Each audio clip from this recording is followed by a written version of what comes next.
What's happening, people? It's your girl Minna. Welcome back to my channel. You already know what it is. Big up to everyone locked in on this wonderful Wednesday evening. It's a bit later than our usual daily dose of Minna, but I had to switch it up for the week. Big up to everyone locked in. Listen, be sure to hit the like button, guys, and be sure to subscribe as well.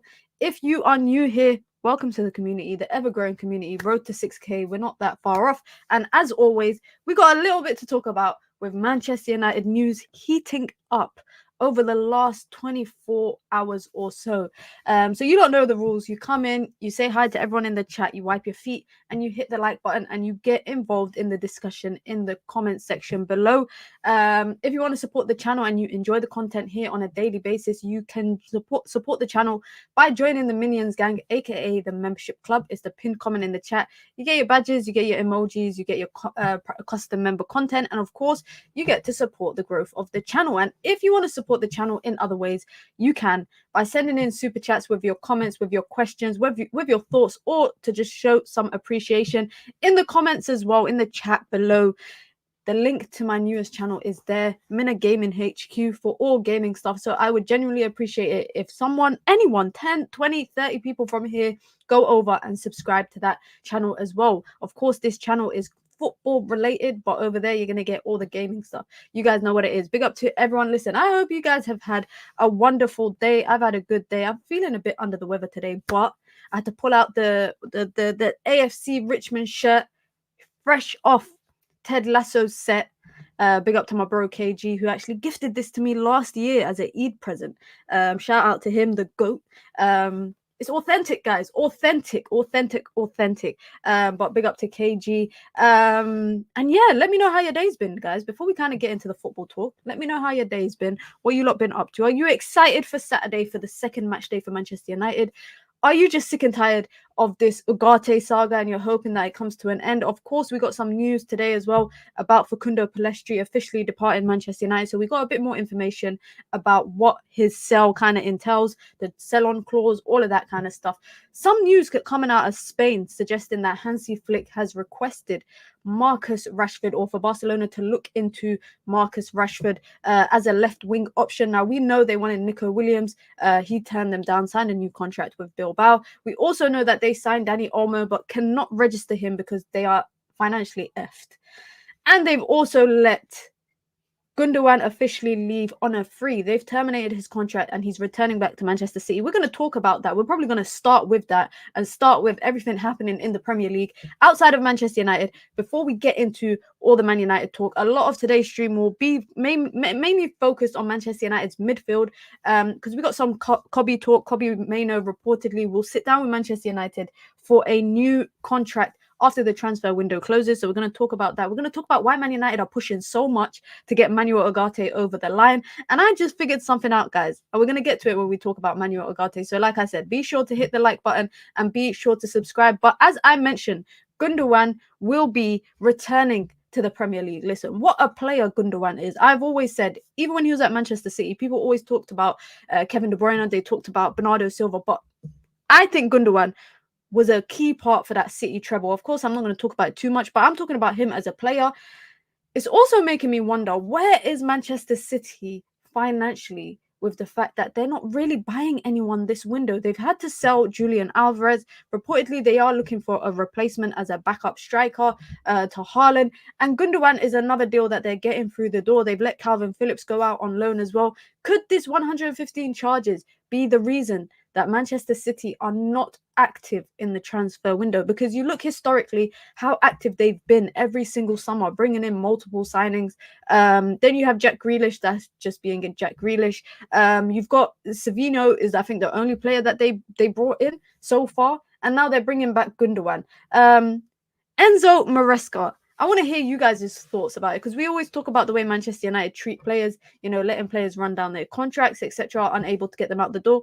Enzo Maresca has taken a very, very strict stance on his squad. We make the jokes about the fact that Chelsea's got 40-something players registered right now, but he's been very clear today, speaking to the media, he only trains with his 23-man squad. He has his 23-man squad, and the rest of the 20-something people are training individually and have been told to find a new club. One of those players in particular, and I don't even know why the hell that we're seeing conversations about Man United and this player, is Raheem Sterling, former Liverpool player, former City player, and soon to be a former Chelsea player if they get him out the door. Now, Raheem Sterling was left out of the matchday squad in the opening weekend of the Premier League, and now Enzo Maresca has come up and he's actually stood on business where he said, I have told Raheem Sterling that he is not part of my plans.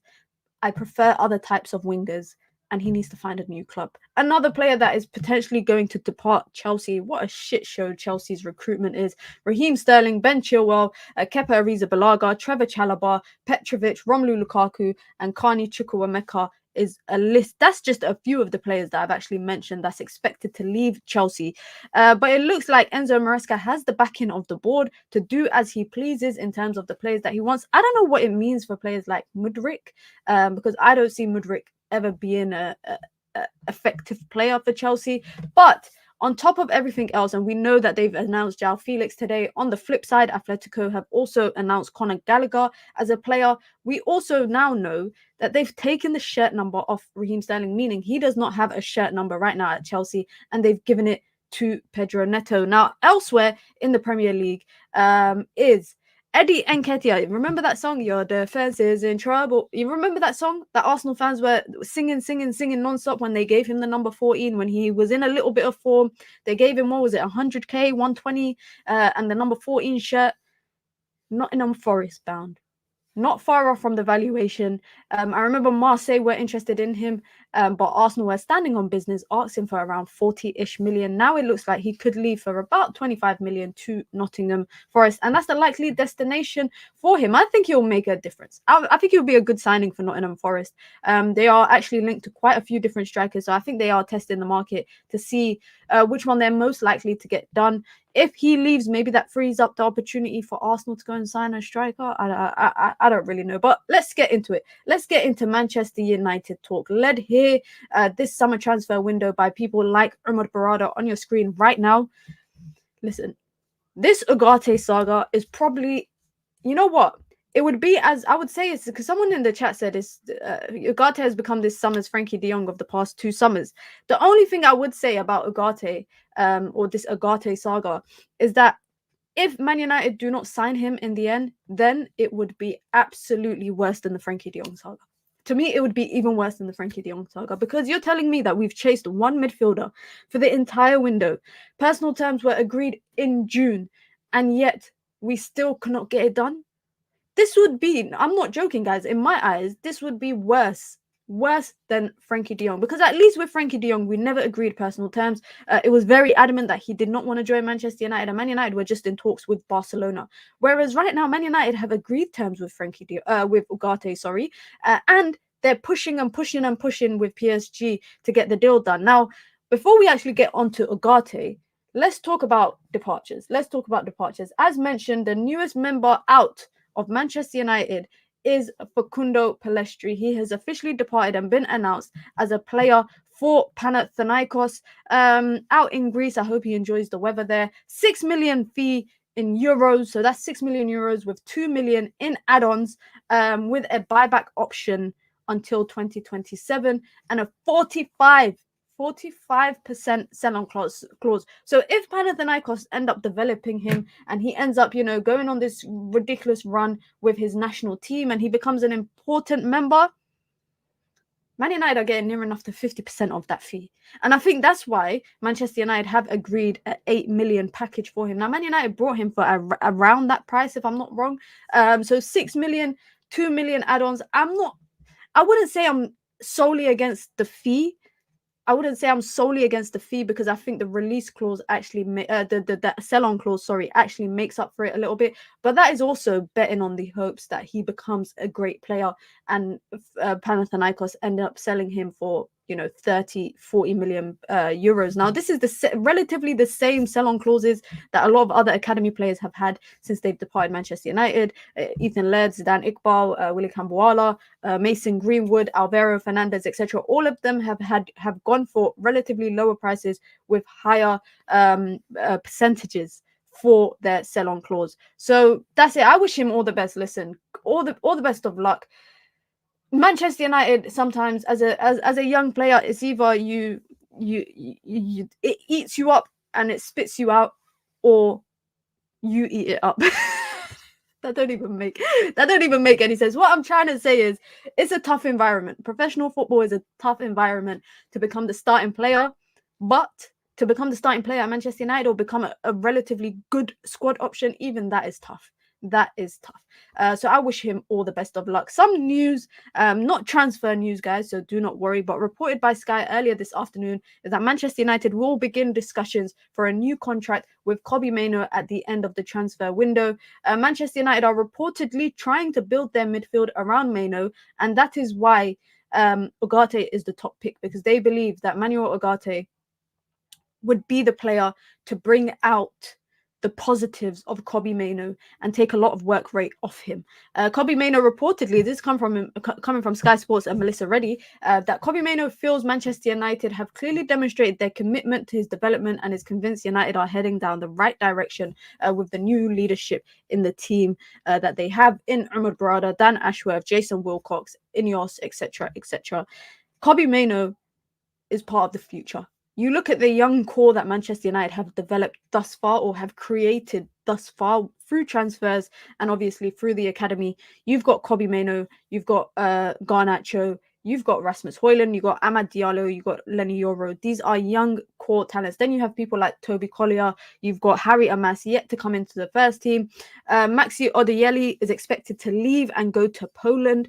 There's nothing confirmed there yet, but it is edging closer. So that is potentially another player that Man United will probably sell from the academy for a low fee, but I can anticipate that the sell-on clause will probably be within those 30s to 40s like they've done for the rest of the academy. Now, before we get to the juicy part of the stream, which is obviously on Manchester United's midfield and Manuel Ugarte, a name that's popped up of recent, and I'm saying of recent in the last kind of 24 hours or so, is Ederson from Atalanta. Now, before Fabrizio Romano, there was reports that Manchester United had met with Atalanta executives, and one of the discussions was Ederson.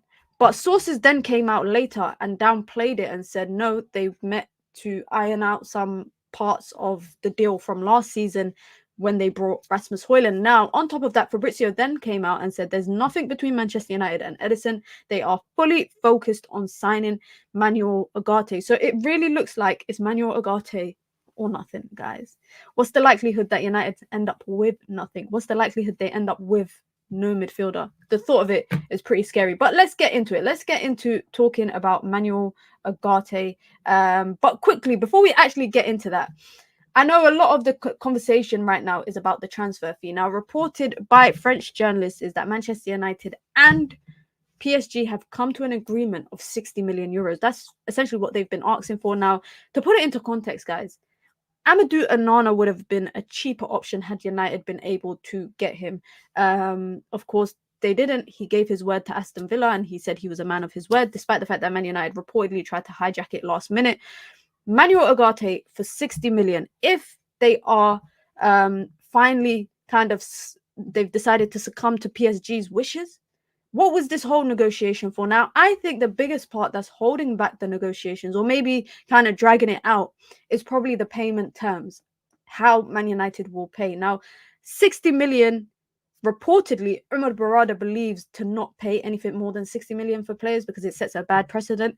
But also, can I just say, let's take it back 1 year ago. 1 year ago, PSG triggered Manuel Ugarte's release clause at Sporting. It was 60 million euros, right? The payments for that would start in July 2024. So when they triggered the release clause, they wouldn't have to pay it all up front. The payment would be made across 5 years, starting the year after they brought him. Now, Luis Enrique joined PSG and Manuel Ugarte was already there. He didn't want him, but he was already there. The club had already decided that they were going to buy him. I think that this is a big part of what is holding back this transfer. Because what has happened, guys, they've paid is 51 million pounds. Let's put it in pounds. Euros, 60 million euros, 51 million pounds. They've paid 10 million already this summer for him. And they got 4 more payments left of 10 million each year. Why would they want to keep paying for a player that they've sold? Say they sold him for 40 million. They're still making a loss on him. So they essentially want Manchester United to cover the entire cost of the release clause they decided to trigger the year before that. Is that right? Me, I'm looking at it, I'm thinking no. Because I'm looking at it as a United fan, and I'm thinking United should just try and push PSG as far as possible as they can to the deadline day, because if they truly want to get rid of him, they will end up swallowing the L and maybe cutting the price just to get him out of the door. Because why would you pay 10 million every year for a player that you do not want? Why would they keep Manuel Ugarte past the transfer deadline day and not play him, not have him even in the first team? They brought in João Neves. They got Fatina. They've got the players that they want in midfield. Why would they continue to accept to pay 10 million every year, knowing that they're not going to pay him? The closer it gets to deadline day, the closer it gets to next Friday, the easier it might get for Manchester United to kind of push PSG past that point. Now, again, like I said, PSG brought Manuel Ugarte, I think, with the intention to see if he would fit into the squad. And if he didn't fit into the squad, they had one season with him, and then they could offload him and possibly try and get back that price tag. Now, what do we know? PSG reportedly, this is reportedly again, have already lowered their asking price. If you don't remember, take it back weeks ago, PSG were asking for 70 million. They wanted to make a profit on the release clause that they decided to trigger. But they wanted to make a profit. Since then, they've decreased it to 60 million. Surprise, surprise, it's exactly the price that they paid for him. Manchester United reportedly are getting closer in agreeing a deal to sign Manuel Ugarte, with both clubs acknowledging that they will need to come to a compromise on his price tag. Manchester United also don't want to pay a high fee for a player who they believe has spent most of his time on the bench in the season. And that's true. He hasn't been an integral part of PSG's team. Luis Enrique has openly said that they do not want him. Luis Enrique has openly said they're not pushing him out in the manner that Chelsea are there doing to their players and Juve are doing. But before the window even started, there was 4 players that Luis Enrique came out and said these players are not part of my future next season. They're not going to be part of the team, and they need to find a new club. And Manuel Ugarte is one of them. What is holding back him leaving is this price tag, the money aspect of everything. Because Man United could call PSG's bluff, right? If Man United genuinely had other options and there was legit links to Edison, and maybe Fofana hadn't gone to AC Milan, and maybe Sanderberg hadn't gone to Fulham, Manchester United could choose to call PSG's bluff and walk away from the bid and say, you know what, we ain't paying 60 million. You guys can keep paying 10 million every year for a player that's just going to sit on your bench. And what's going to happen, the longer they keep him, the more his price will depreciate. The less games he plays, the more his price will depreciate.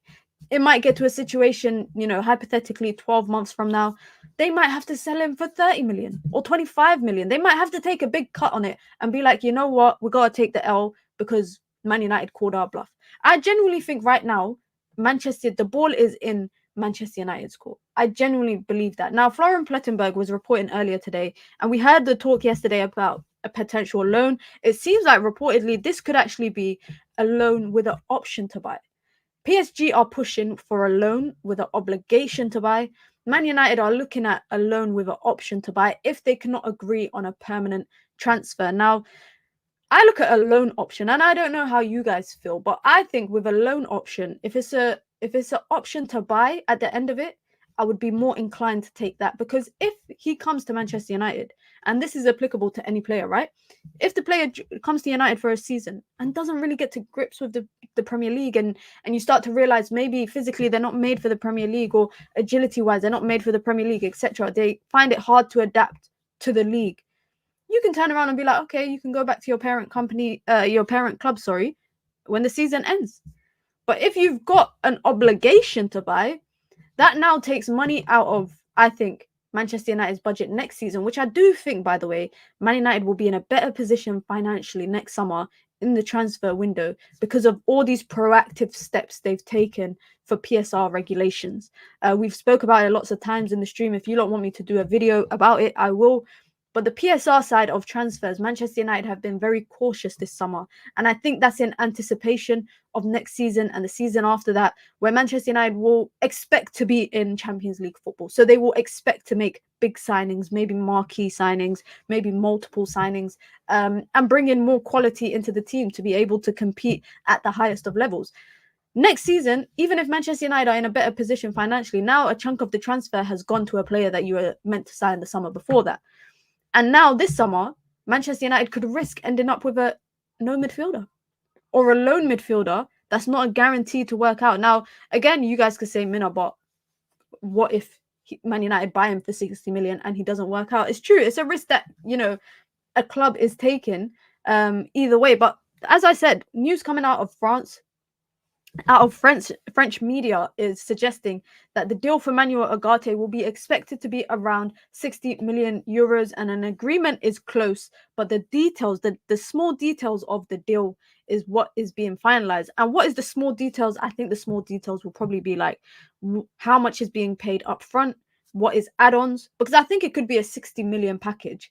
If Man United managed to package it in a way where it's like 45 up front and 15 in add-ons, which is achievable add-ons like, I don't know, number of appearances, a trophy, qualifying for Champions League, etc., etc. If it's stuff like that, where it's achievable add-ons, I think Manchester United could pay a lower fee with bigger add-ons. But those are reportedly the conditions that are being negotiated, the percentage of potentially any sell-ons, as well as, which is the most important thing, how Manchester United will pay. What is the way that Man United are going to pay for this transfer?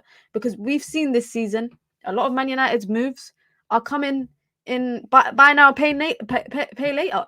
If you're from the UK or Europe, you know about buy now, pay later, Klarna settings. What else is there's other companies as well that do this, but essentially they are paying in installments and they're spreading payments across 2-3 years. Now, Manchester United, by the way, could look at the transfer like this, because what do we know right now? We know that PSG triggered Manuel Ugarte's release clause of 60 million when they brought him from Sporting. We also know that payments for that release clause began this summer. And we also know that the release clause is spread out over 5 years. So what Manchester United should do, they should say, well, you've already paid 1 year. You've already paid 1 out of the 5 years.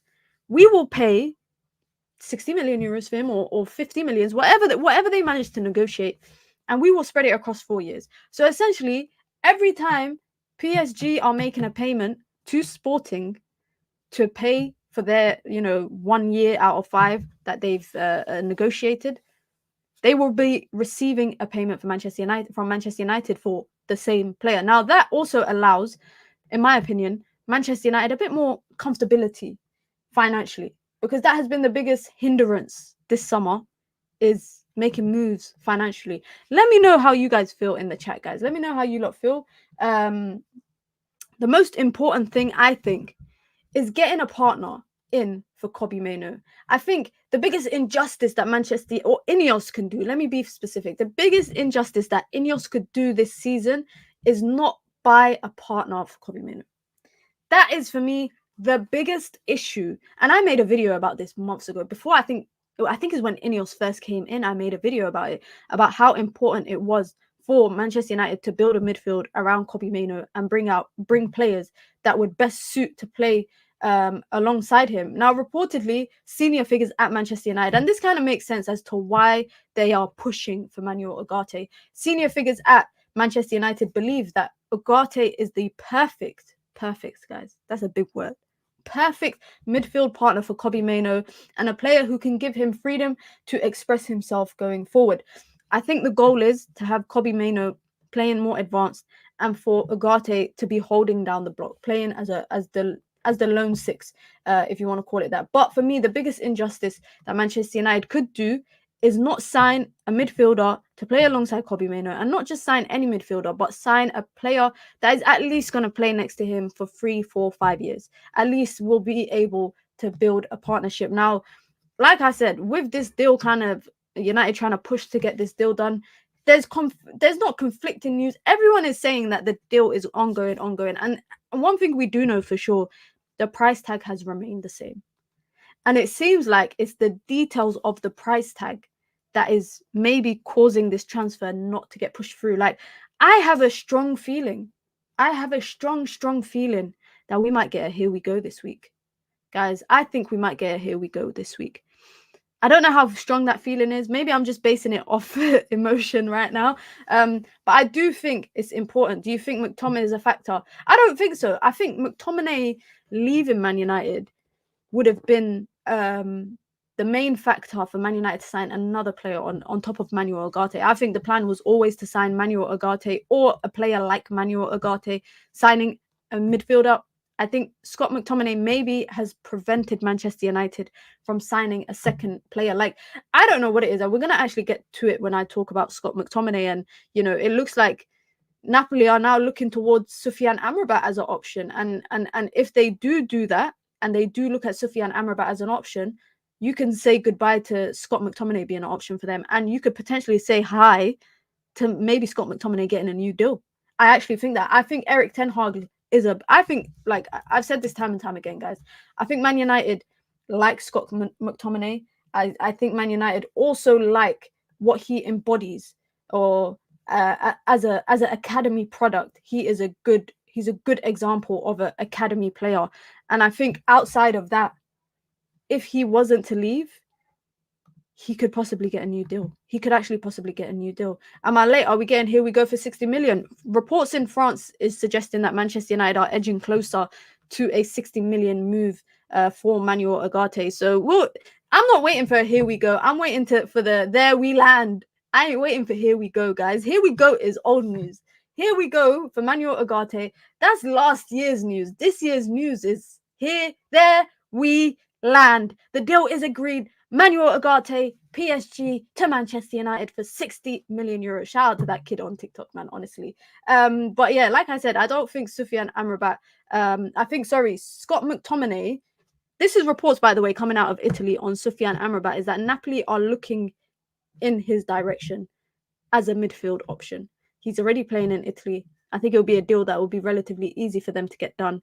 And it'll probably be an easier deal for them to get done than Scott McTominay.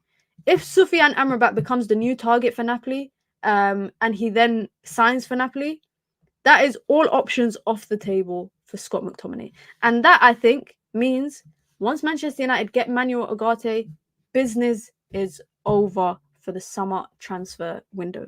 I also say that I could genuinely see Scott McTominay potentially getting a new deal. Not that I want him to, but I'm just trying to think of it from all perspectives. You know, when you talk about football, I think it's very important not to be tunneled vision and just your opinion. I'm trying to look at it at every other perspective. And I think, why was Manchester United so stubborn to stick with the price tag for Scott McTominay? Why was Manchester United, for players who are on sale, why was Scott McTominay involved in the first match day of the Premier League?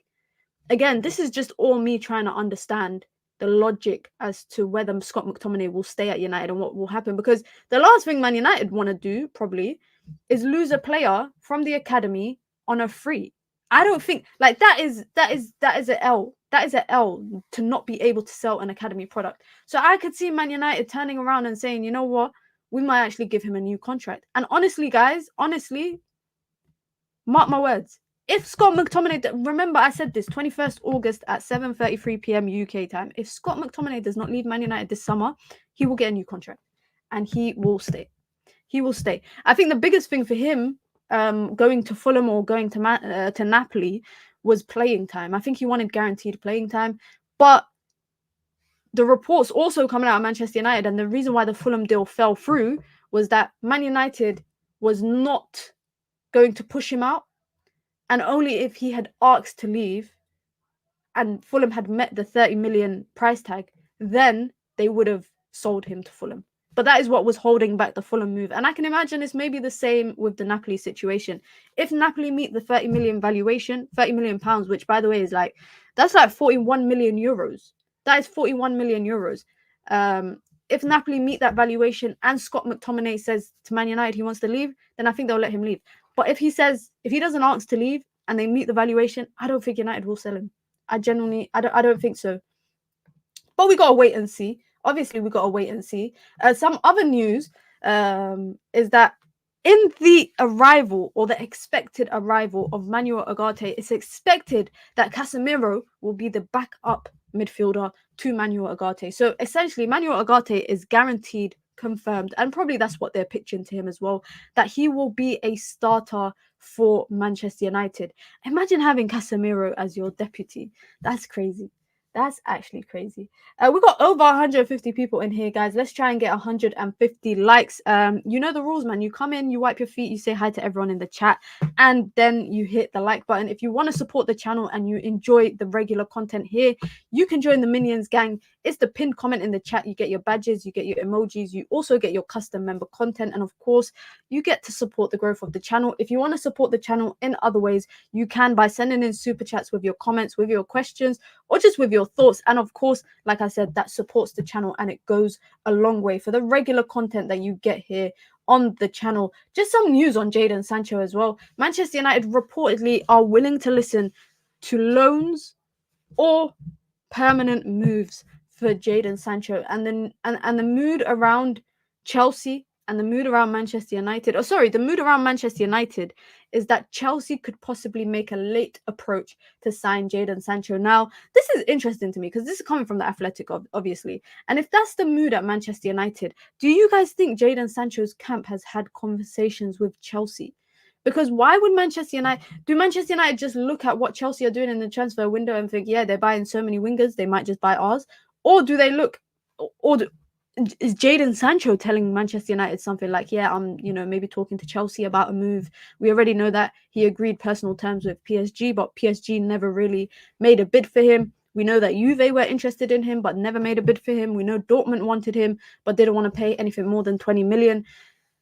If Chelsea is genuinely a destination, I don't know. I've got a lot of questions on that. And another thing that I've got kind of a lot of questions on is this news coming out of Spain that Hansi Flick has suggested Marcus Rashford's name for the left wing position at Barcelona. Now, this is not kind of new news. I think there's been so many times that Marcus Rashford has been linked to Barcelona. Maybe not as much as the times that he's been linked to PSG, because we know he's been linked to PSG a lot. But Hansi Flick maybe requesting him or suggesting him could be something for Man United to explore 12 months from now. I think this season is like it's a betting season. You're betting on. I'm basically betting. I don't bet, by the way, but I'm betting on Marcus Rashford having a good season. And I've said it time and time again, if he does not have a good season, it's time for Man United to part ways next summer with him. And maybe this is an avenue that they want to keep open, potentially with the expectation that he might not do well. You look at other players that have started a bit more positively in preseason and just in the season so far, just over 1 or 2 games. And you look at Garnacho, you look at Ahmad, and you think, if Marcus Rashford gets displaced from his position, will he really be able to make it back into the starting lineup? Now, you don't know me. I've already said Marcus Rashford, I hope, will score 25 goals in all competitions this season. I've said that already. And maybe bag another couple of assists. But that is solely based on hope and based on what I've seen him do before. It could actually be a situation where he's lost. I don't want to say he's lost the talent, but maybe he's lost the willingness to kind of be at that level that he once was. Excuse me. If Barcelona are looking at him, listen, Barcelona, you lot can't afford anyone right now. Focus on trying to register Dani Olmo. Dani Olmo, they brought him just after the Euros. He's still not registered. Can't play La Liga for them. They have to reportedly sell 1 or 2 more players to be able to register him. They couldn't also afford, despite the fact they tried to sign him, they couldn't afford to sign Nico Williams.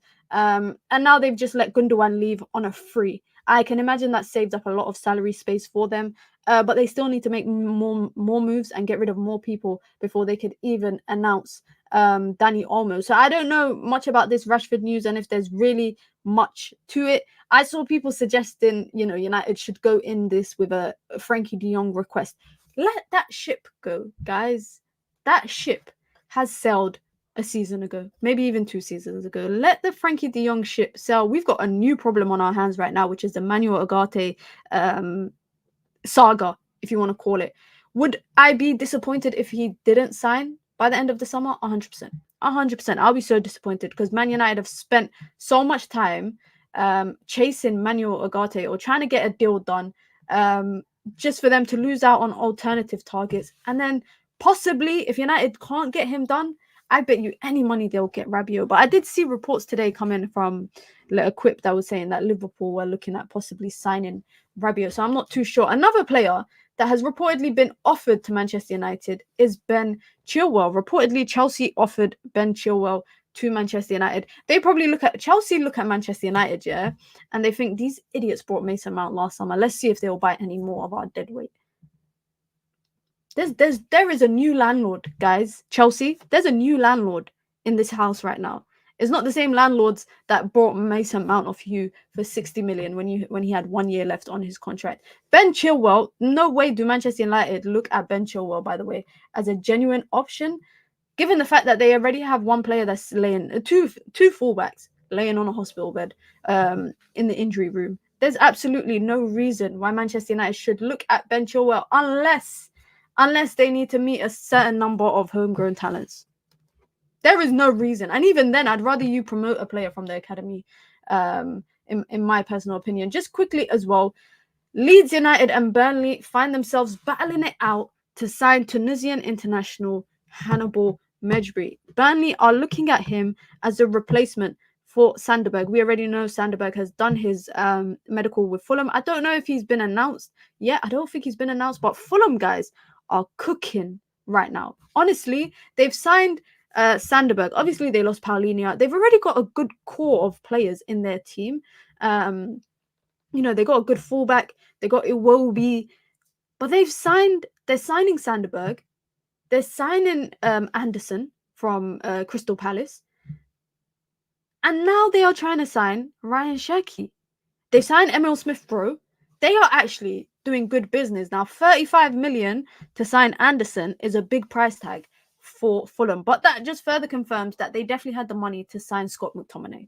They definitely had that because Crystal Palace asked for 35 million for one of their starting centre-backs.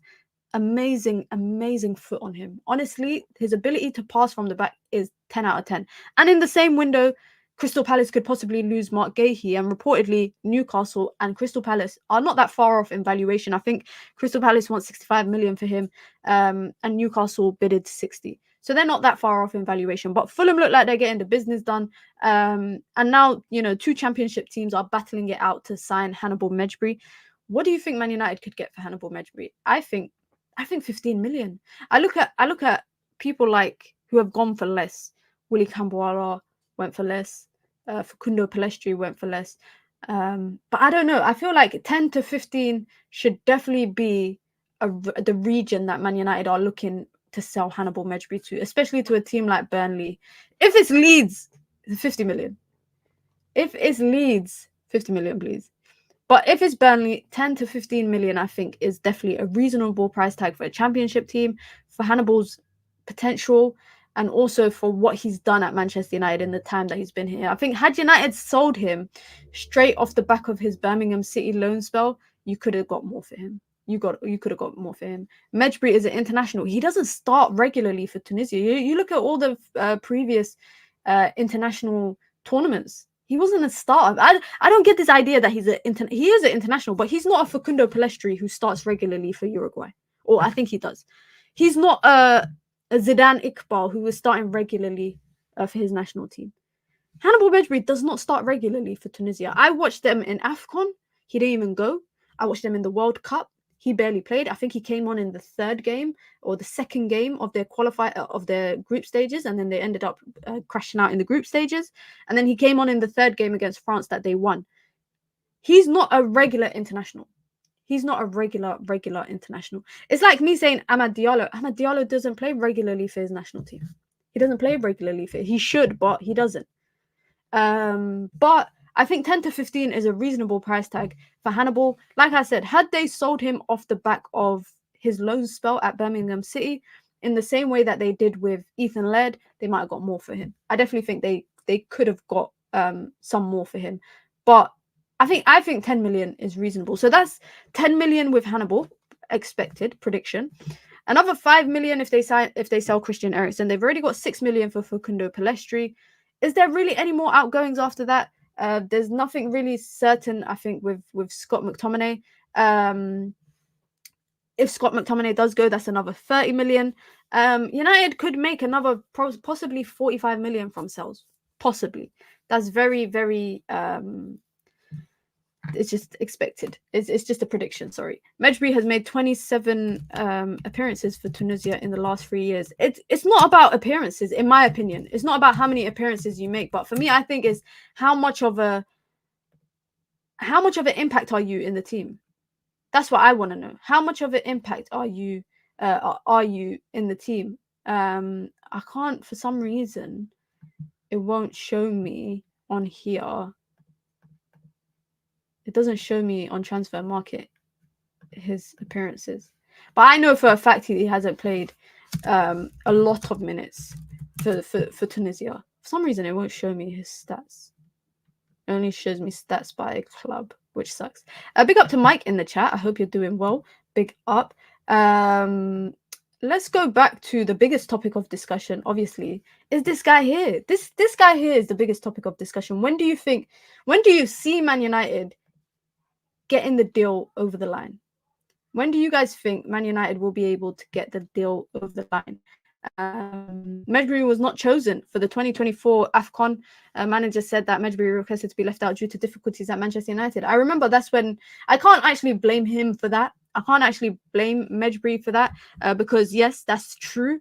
From what I knew and from what I understood at the time was that he was trying to go on loan. It was either he was trying to be part of Man United or go on loan, and then he was in the middle of getting his loan move where he ended up going to Sevilla. So that's why he didn't go to AFCON. Had he gone to AFCON and come back, the transfer window would have closed by then, and he probably would have just sat at Manchester United's bench. But let's quickly go back to Manuel Ugarte. What we know, what we don't know. What we don't know is when we're getting a here we go. What we don't know is whether Manchester United are going to go for a loan with an obligation to buy. But what we do know is that PSG, I can't believe this, guys. You know, I saw this randomly on Fabrizio's account, from last year about the terms of them signing Manuel Ugarte from Sporting last summer. And the fact that they are making payments from this summer across a 5-year period, I think that is what is holding back this transfer. I really do think that. And I think Man United maybe have the ball in their court to negotiate that. The price went from 70 to 60. Maybe they're hoping to bring it down to 50. If they bring it down to 50, that's 41 million pounds, which will mean that Man United hasn't spent more than 50 million on a player in this transfer window, possibly for the first time in a minute. Possibly. I think most windows over the last 10 or so years, maybe except for the window that we brought Donny van der Beek, I'm trying to remember. I feel like Man United have spent 50 million plus in pretty much most windows before Ineos. And I feel like maybe Ineos are trying to set this precedent of we're not paying more than 50 at the max, which I understand, which I absolutely understand. What do you think of the Juve 24-25 kit? I love it. I haven't seen it. Let me check. I love the oh, this is nice. This looks like a t-shirt though. It doesn't look like a football shirt. It looks like a t-shirt. I got the Juve one from last season, the black one. And I think, what else do I have? This yellow one is nice. This Juve Adidas yellow one is nice. Is that the away kit? Yeah, the away kit's kind of nice. It got yellow and pink. I can't believe you lot are having a debate in the chat about Ben Chilwell. Really? Let me see what you lot are saying in the chat. Ben Chilwell is twice as good as Luke Shaw. Literally. And then the next comment, Ben Chilwell is worse than Shaw in every respect. What are we saying, guys, in the chat? What are we saying? Luke Shaw or Ben Chilwell? Because I've just seen 2 comments sent at the same time that is against what the other person has said. So one person has said Ben Chilwell is twice as good as Luke Shaw, literally. And then Reg has said that Ben Chilwell is worse than Luke Shaw in every respect. Let me see their injury record. Let me see what their injury record is saying. Because I can't lie. I'm looking eye test. If I'm going off eye test, I'm taking Luke Shaw. Luke Shaw, 29 years old. Luke Shaw is older than Ben Chilwell. Why does Ben Chilwell look older? 251 Premier League games, 3 goals, 17 assists, 20k minutes played. Ben Chilwell, 27 years old, 169 Premier League games, 12 goals and 20 assists. Okay, so you're saying he's got more goals than him and just slightly more assists in nearly 100 less games than him. I don't know. I don't think they're 2 players that we should be comparing. I just think based on, if I go off eye test, I could go off stats, but I think based off eye test, Luke Shaw is far the superior player. Like if we go off of, oh my god, nah, we can't go off stats for fullbacks. By the way, in my opinion, if I'm judging a fullback, I'm not gonna judge them solely on stats. Question why he's played so less, because of his fitness. They have more FaceTime with the doctor than their teammates. Ouch. Chilwell mid. They're both just regular in the treatment room. I don't know. Yeah, I feel like comparing the two is just like it's the lesser of 2 evils. I think Luke Shaw, by the way, is a phenomenal player, right? I think Luke Shaw on his day was a great player. But I just think we've counted on him way too much to stay fit over the last couple of seasons. And this is probably the best time to just accept that he's not going to be that player that he once was. I think that's what we have to accept. It's not necessarily a bad thing, but we just have to accept it. Check the injury record of Ben Chilwell. Go on, let me put it up on screen. Let me bring it up on screen.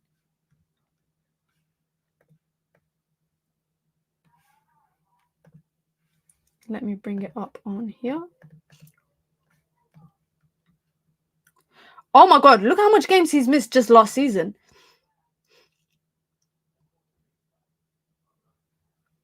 23, 25. Bro, he's missed 35 games last season. 35 games last season. Look how many times he gets that hamstring injury. Oh my god, the season before that, guys, look how many games he missed. He missed 20 games before that. Before that ACL, he missed 45 games. Quarantine. Yo, this is mad. Look at this.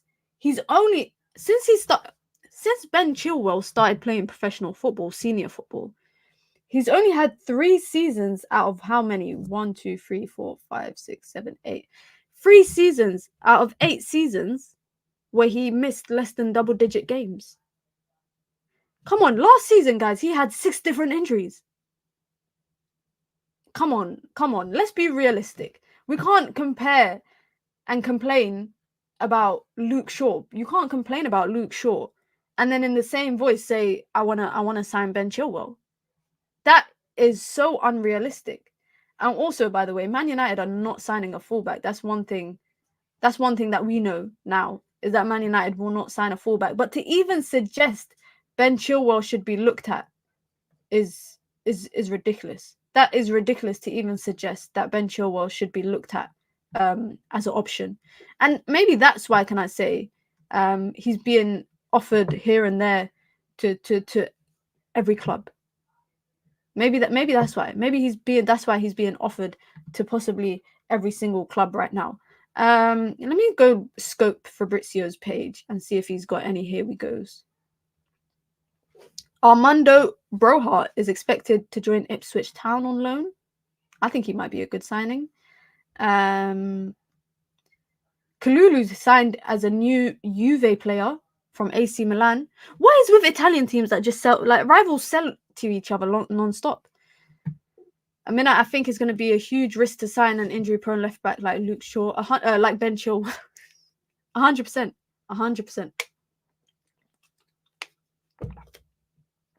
has Berg signed for Fulham. He's done his medical. They just haven't announced him yet.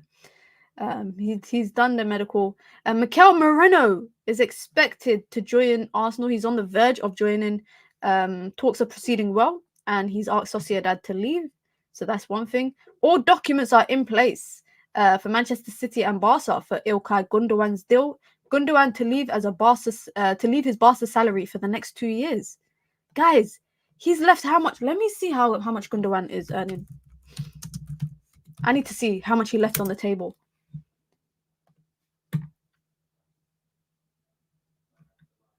Nah, he must be getting a fat signing on fee, guys. He must be on a fat signing on fee, guys, because he's on 18 million a year at Barcelona. But he was on two. I'm confused. He signed a 2-year deal. Okay, no, he's got 2 years left. He got 30. What? What? He's walked away from 37 million euros. Also, you know what's mad? He had a 400 million release clause. Who the hell do Barcelona think they are? Who do Barcelona think they are? And by the way, guys, this salary that he walked away from is not including bonuses.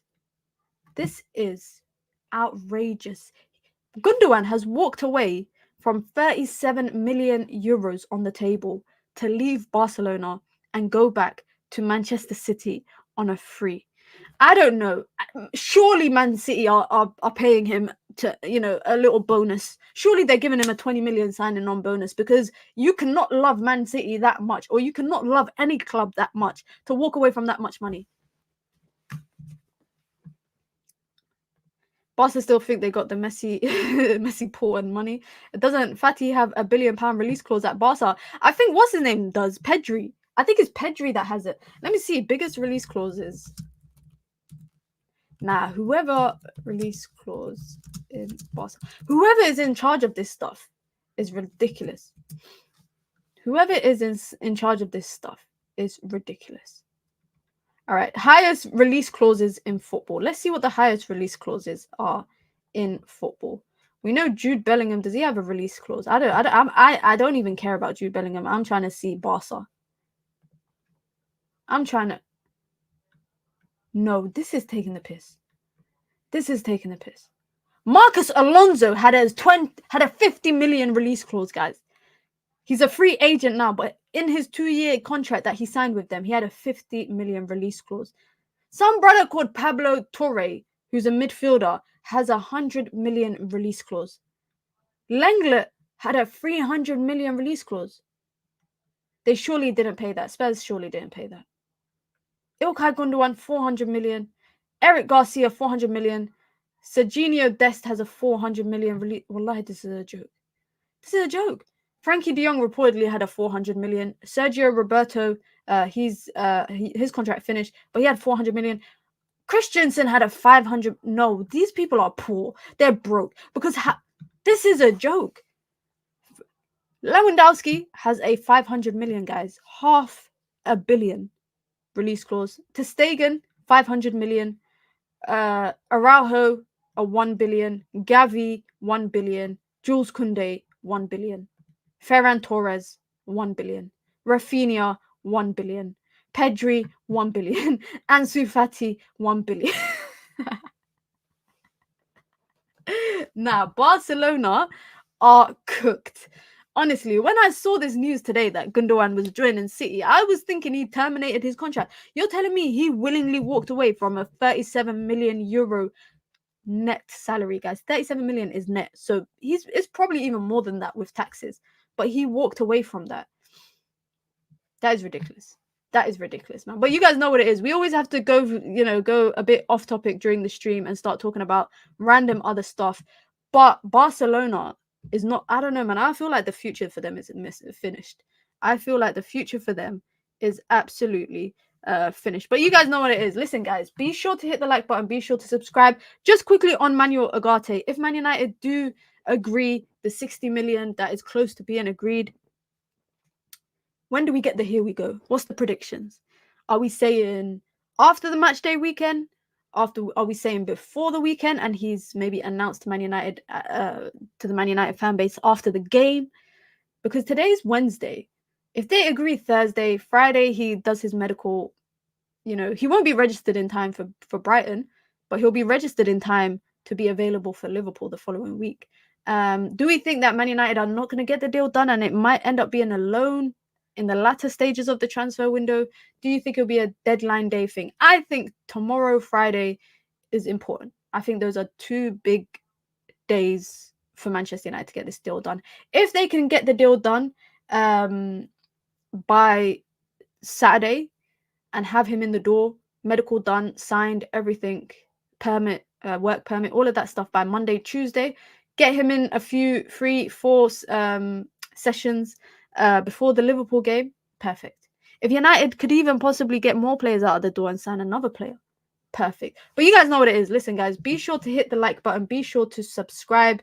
If you want to, as I've mentioned before, I have a second channel, an alternative channel, my gaming channel. The link is in the bio of this video, or just go on YouTube, type in Mina Gaming HQ, and it will come up. Go and subscribe, show some love. Maybe I should put it in the, hold on, let me put it in the chat. Let me put it in the chat.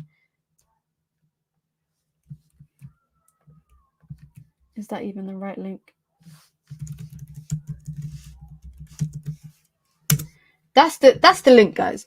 That's the link. Go over and go and hit subscribe so I can go live in the coming days. We're doing all types of gaming content there, including Elden Ring will continue over there. Mina, are you also bored with the transfer window like us? How do you guys think every day I come and sit here for 1 hour and we talk about the same transfers? Insanity. Do you know what the definition of insanity is? Doing the same thing over and over again and expecting different results. I enjoy it though. I enjoy it. It's nice. It's like talking to people that are there but they're not there, if that makes sense. You're not physically in my face but you're there virtually. I enjoy it. And I always say the same thing about, you know, United View and all the other content creators that I watch that don't necessarily do things like debate shows and all of that kind of stuff, that just talk about new stuff and discuss that.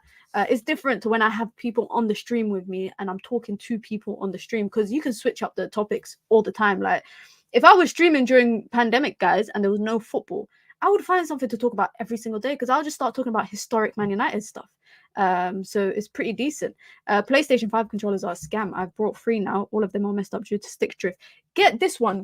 Get this controller. It's called it's like £200, but it's the PlayStation controller. I've just put a cover on top of it, but it's called it's the Scuff controller, and it's got the triggers on the back. Trust me, you will never get stick drift with this. I've had this now for a year, and usually I used to get stick drift every year on my controllers.